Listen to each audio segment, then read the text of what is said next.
Have you ever felt like you were planting seeds in dead soil? Like you were pouring your heart, your hope, and your last bit of strength into something that everyone else had already given up on? Let me tell you a story. It's about an old farmer named Elias. His land, it wasn't just dry. It was a mosaic of deep, thirsty cracks, a field that had forgotten the memory of rain. The sun beat down relentlessly, and the earth was as hard and unforgiving as stone. His neighbors had all shaken their heads, their faces etched with pity. "Elias," they'd say, "that ground is dead. Save your strength, save your seeds." And the seeds, oh, the seeds. They weren't plump and promising. They were shriveled, dusty little things, scooped from the very bottom of the barrel. To anyone else, they were lifeless husks, destined for the fire, but not to Elias.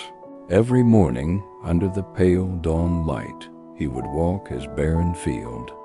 He'd kneel on that cracked, painful ground, his old knees protesting, and one by one he would press those dead seeds into the parched earth. He wasn't just planting, he was praying. With every seed he buried, he whispered a prayer, a quiet conversation with God. "They say it's impossible," he'd murmur to the sky, "but I know nothing is impossible for you." The village watched Dot first with pity, then with ridicule. "Look at the old fool," the whispers would carry on the wind, "wasting his time on a graveyard." The children would sometimes stop and stare, wondering why the old man was burying stones in the dirt. Days turned into weeks. The sun remained a merciless tyrant in the sky. The ground remained a cracked and empty canvas. Nothing. Elias never wavered. He kept his routine. He'd walk the field, his hand brushing over the dusty surface, his faith the only water that touched that land. He was looking for something no one else could see.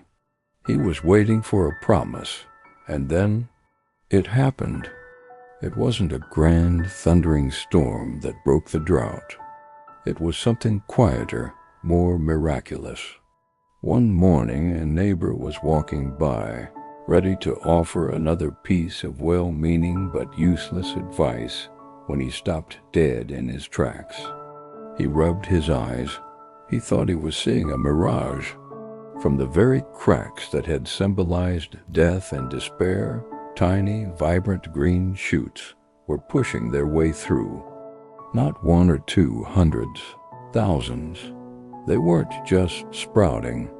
They were erupting from the ground with a life force that defied all logic. Within weeks, the field that was once a symbol of failure transformed. It became a lush, green sea of life, waving in a breeze that suddenly felt gentle and kind. The harvest that followed, it wasn't just a harvest, it was a miracle. The stalks were thicker, the grains heavier and more abundant than any other field in the region. The very ground everyone had called deed produced a bounty that fed not just Elias, but the very neighbors who had doubted him. They came to him, their faces a mixture of awe and shame. "How, Elias? How is this possible?" The old farmer just smiled, a gentle, knowing light in his eyes. He looked over his impossible, miraculous field and said, "I planted the seeds, but it was God who brought the rain no one saw coming. It was God who brought the harvest." Sometimes the driest seasons of our lives, the places where everything looks dead and hopeless, are the very places God is preparing to do His greatest work.